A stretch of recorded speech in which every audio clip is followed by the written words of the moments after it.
కాంగ్రెస్లో వివాదాలు వర్గపోరు సహజం. కాంగ్రెస్ పార్టీలో స్వేచ్ఛే బలం, అదే బలహీనత. వర్గాలు అసంతృప్తులు కూడా సాధారణమే. కులగణన నిర్ణయము దేశానికే ఆదర్శము. మంత్రి దామోదర రాజనరసింహ. సో కాంగ్రెస్లో వివాదాలు వర్గపోరు అన్నీ సహజంగానే ఉంటాయి. మా దాంట్లో అది కామను. మేము తిట్టుకుంటాం, కొట్టుకుంటాం, మా భాగవతం అంతా మేమే బయట పెట్టుకుంటాం అని చెప్పేసి కూడా చెప్తా ఉన్నారు. మొన్న రీసెంట్గా దామోదర రాజనరసింహ సంబంధించినటువంటి అల్లుడికి సంబంధించినటువంటి వ్యవహారాన్ని కూడా అధికార పార్టీ బయట పెట్టింది. ఓ భూముల దందా వ్యవహారం ఇవన్నీ కావచ్చు. అంటే వీళ్ళ దాంట్లో ఇవి సహజం అనమాట. ఒకరి మీద ఒకటి బట్టకాల్చి మీదేసుకోవడు, లేకపోతే ఒకరి భాగవతం ఒకటి బయట పెట్టుడు, ఇవన్నీ కాంగ్రెస్ పార్టీలో సహజం అని చెప్పేసి చెప్తా ఉన్నారు. ఇందులో కులగణన దేశానికి నిదర్శనం, ఆదర్శం అంట. మీరు చేసిన కులగణన అది కులగణన కాదు, అది కాంగ్రెస్ గణన. ఆ కులగణన ఎవ్వరు కూడా కన్సిడర్ చేయలే. చాలా మంది ఈ కులగణన దాంట్లో కనీసం నమోదే చేసుకోలే. ఇప్పుడు మీరు కేంద్ర ప్రభుత్వం ప్రకటించింది కదా మొన్న, మేము మొత్తము జనాభా లెక్కలు చేస్తాం, దాంతోపాటే క్యాస్ట్ సెన్సస్ చేస్తామని చెప్పేసి ఇక మీరు చేసినటువంటి కులగణన బుడతాకలు అయిపోయినట్టే. మీరు చెప్తున్నటువంటి 42% రిజర్వేషన్ ఇవన్నీ కూడా ఇక మీరు గంగలు కలిసినట్టు అవన్నీ ఏ ముంగల్కి వచ్చేటట్టుగా కనబడతలేవు.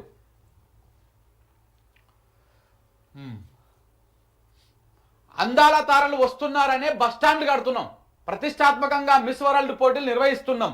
అందాల తారలు రామప్పకు రాబోతున్నారు. అందుకే మోడల్ బస్టాండ్ నిర్మిస్తున్నాం. దేశానికే తెలంగాణ రోల్ మోడల్. కాంగ్రెస్ చేసింది కులగణనే. కిషన్ రెడ్డి విమర్శలు చేయడము తగదు. ములుగులో మంత్రులు పొన్నం ప్రభాకర్, సీతక్క. ఏంది అందాల తారలు అందాల బామలు వస్తురని బస్టాండ్ కడుతురంట. ఏడా రామప్ప దగ్గర. ఏది మోడల్ బస్టాండ్ కడుతురంట. మోడల్ బస్టాండ్ అంటే ప్రజల కోసం మీరు ఏం కట్టరన్నమాట. ప్రజలకు కట్టేది ఏం లేదు, ప్రజల కోసం చేసేది ఏం లేదు. అందాల బామలు వస్తురని, అందాల ముద్దుగుమ్మలు వస్తురని వాళ్లకు కనువిందు చేయడం కోసము, వాళ్ళ మన్ననలు పొందడం కోసము మీరు బస్టాండ్లు కడుతున్నారు. ఇది మీకు ప్రజల మీద మీకున్నటువంటి ప్రేమ, మీ ప్రజా పాలన, మీ ప్రజా ప్రభుత్వం. ఇది గాల కోసం మీరు బస్టాండ్ కట్టడం ఏంది? ప్రజల కోసం కదా కట్టాల్సింది. ప్రజల సౌకర్యం కోసం కదా కట్టాల్సింది బస్టాండ్లు కానీ బస్సులు ఏర్పాటు చేయాల్సింది. కానీ వాళ్ళు ఎవరో ఒకరోజు ఏదంటారో చూసావు సామెత, ఒకరోజు కోసం చేసిరని వాళ్ళు ఏదో ఒకరోజు ఇట్లా వచ్చిపోయే దానికోసం వాళ్ళ కోసం బస్టాండ్లు కడుతున్నారంట. చెప్పుకోవడానికి అనిపించాలిగా కొంచెం అన్న. మాట్లాడేటప్పుడు ఇట్లా మాట్లాడితే రేపటి నాడు మనల్ని విమర్శిస్తారు కావచ్చు, ఇది తప్పు కావచ్చు, ప్రజలు నిలదీస్తారు కావచ్చు అని అనిపించాలి కదా. అందాల భావన కోసము బస్టాండ్లు కడుతున్నారంట. కట్టురి.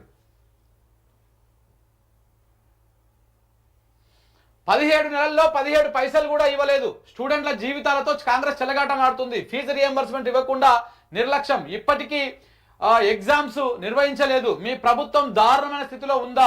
బీఆర్ఎస్ ఎప్పుడు ఫీజు రియంబర్స్మెంట్ ఆపలేదు, బకాయిలు ఆపలేదు. బీఆర్ఎస్ ఎమ్మెల్యే మాజీ మంత్రి హరీష్ రావు నిన్న మాట్లాడినటువంటి మాటలు. 17 నెలల్లో 17 పైసలు కూడా లే. మొన్న ముఖ్యమంత్రి గారు చెప్పే కదా, ఏ పథకం ఆపినా నేను, రైతు బంధు ఆపిన్నా, రైతు బీమా ఆపిన్నా, రుణమాఫీ ఆపిన్నా, పింఛన్ ఆపిన్నా, పిల్లలకు ఫీజు రియంబర్స్మెంట్ ఆపిన్నా, కళ్యాణ లక్ష్మి ఆపిన్నా, షాది ముబారక్ ఆపిన్నా, అన్నీ నడుస్తూనే ఉన్నాయి కదా. మరి ఎందుకు అంత విషయం కక్కుతున్నాడు కేసీఆర్ నా మీద అని చెప్పేసి మాట్లాడండి కదా. ఇగో ఈడ మాట్లాడుతూ చూడు. ఫీజు రియంబర్స్మెంట్ 17 నెలలని సర్కార్ వచ్చింది. 17 నెలల్లో 17 పైసలు కూడా ఫీజు రియంబర్స్మెంట్ బకాయిలు విడుదల చేయలేదు. నేను ఏం ఆపినావు అంటే ఒక ఇది ఆపినావు, ఇది ఆపినావు కనపడుతున్నావు కదా క్లియర్గా.